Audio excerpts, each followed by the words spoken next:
Those people from the 60s are now in charge of everything. Oh, no, hang on. Bernie Sanders isn't in charge of jack shit. He's literally a failed pornographer who was thrown out of a hippie commune because he wouldn't do any work. The people from the 60s were the people who were running the high school I was in the 80s and 90s. Yes. Okay. So the people who are hippies are gone now. They have long since gone into the real ones. Yes. Yeah. Like my mother, she was, a hippie, that's how I got here. She's in a rest home now. Mhm. So we're dealing with people who are educated, who are now in power in the late 90s to roughly 2010. No. You don't think so? No, because these people are in their mid 60s to early 70s for the most part.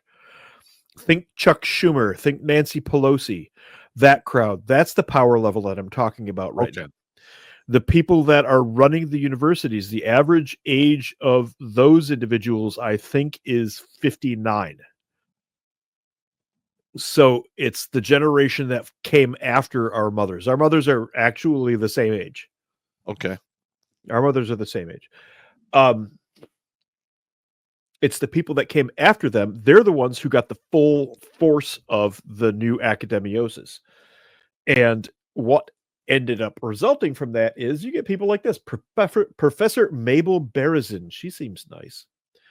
The people behind Trump are scarier than he is. Now, listen to how embedded in academia she is. The only thing she can think of is her hatred for Donald Trump. The re-election of Donald Trump on November 5th would pose serious concerns for American democracy, warns Dr. Mabel Berezin, distinguished professor of sociology at Cornell.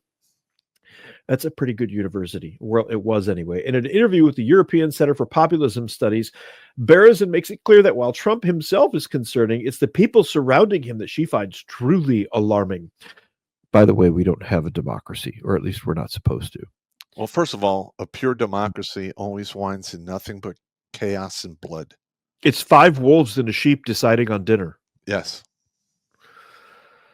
What makes him even more dangerous is the group of people around him. J.D. Vance, Elon Musk, and the Project 2025 people. I think American democracy will be in serious danger if these people come into power. Now, remember what Yuri was saying about the words that they use to start indoctrinating people and demoralizing everything? American democracy is one of those words. How many times is the word democracy mentioned in the Declaration of Independence or any of the founding documents? I don't believe it is. None. 0. Not one. There is not a single mention of democracy. George Washington was known to hate democracy. Well, and the Democrats use that, democracy is like a trigger word to scare people into compliance. Yes. Yeah, it has been it's a saturation word. They have used it so often that everybody thinks we actually have a democracy. We don't have a democracy. Okay, yeah. The family home should be a dictatorship. Run by mom and dad. It should be a dictatorship. You're a little kid. Your decision-making ability is the orange popsicle or the red popsicle. That's it. That's your decision-making ability as a small child. Everything else is you're told what to do. That's how I was when I was little. And you might even allow the evil button-pushing monkey to have a say in matters from time to time. Evil button. What's up, faggot? What's up? But that's probably Jimmy. I have the happy helmet tonight.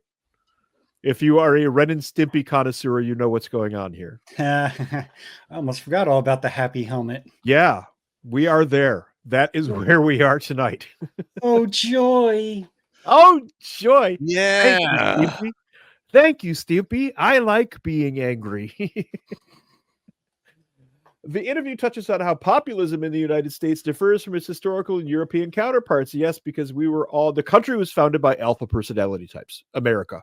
You don't leave comfort, safety, and the relative peace of your kingdom or whatever to come to a completely foreign wild land where you have to hack everything out of the woods to make a living. Yeah. Or get killed. Okay. Or die of disease. Or die of disease or be killed or be captured and enslaved. Yeah. Skinned alive. Skinned alive was an option. Some of the Native American tribes were known to do that. The Huron did. Yep. So our country was the United States was founded by alpha personality types. It just was. Professor Beresin explains that while American populism has always been defined by class differences, particularly between urban elites and rural populations, there is now a stronger emphasis on white Protestant nationalism. Wait, first of all, there was never a class difference between urban elites and rural populations. Read your Alexis de Tocqueville. He pointed out that in America, you could have a count from somewhere sitting at a table with a bunch of farmers, and everybody treated that guy the same as they treated everybody else. The class thing didn't come until later when the Bolsheviks started showing up. Start drinking. There, I said it. Bolsheviks. Bolsheviks. Now drink. There's a much stronger emphasis on white American Protestant nationalism, which has become more public, especially evident at the Trump rallies. Wrong again. The white Protestant nationalism was what founded the United States of America. Catholics were even rejected. Nobody wanted Kennedy as president because he was a Catholic. This country was founded on white Protestant nationalism. Sorry, it's a fact. And I believe they were called what? WAPs? Wasps. A WAP is in Italian. Yeah. Sorry. WAP, Dago, Guinea, Yeah. Pasta Negro. I never heard that one. Well, it's the other N word, but we can't say that here, so we'll have to go with Pasta Negro. Fascism and its relation to contemporary populism are key themes in Professor Beresin's work. Oh, again with the fascism. Here we go. Sig Heil, I guess, or something. She highlights the epistemic plasticity of the term fascism and how its application can obscure more than it reveals. In other words, she knows it's not fascism, but she needs that word because fascism is the opposite of democracy. And what do the Bolsheviks need? They need the party and an enemy. Orwell's classic work, 1984, was all about the party and the enemy. That's the whole storyline. Well, they need the enemy to generate the fear. Exactly. To control the sheeple. I studied North Korea for over a decade, and they do exactly that. Now, those are the buzzwords that the American Bolshevik Party uses, the ones you call the Democrats. Drink. Sorry. Democracy is good. Democracy is good. Fascism is bad. Fascism is bad. That's it. That's the whole narrative. Go look at their stuff, strip away everything, all the garbage around it, the tranny stuff and all of that other garbage, and it always comes down to our and fascism. And it's so trite, it's not funny, but that's academiosis in action. That's absolutely academiosis in action. However, she emphasizes that what makes today's political climate dangerous is not just rhetoric, but the infiltration of far-right ideologies into American institutions, the way Bolshevism completely took over the American institutions. Drink. What I call an institutional creep has begun, and this concerns me the most, particularly the courts and issues like free speech and social changes such as abortion laws. You know where we are right now. What's your name, sweetie? Beresin. You know where we are right now, Professor Beresin? We're Weimar, 1928. Do you know what happens next? Books get burned. Do you know what books those were? Do you happen to know what books those were? They were the tranny books. Yep. The things that people like this Professor Beresin and her ilk, the ones suffering from academiosis and mental pause, the things that they have done have caused a new Weimar, and that's where we are culturally right now. Look, if you're a man and you walk into the bathroom with my daughter and I'm there, you're not walking out. No. You are not walking out. You are being carried out. No. He's going to need a new dental plan. Yeah. The man is going to identify as a woman. Well, I'm going to identify as the tooth fairy, and I'm here to collect. Yeah. And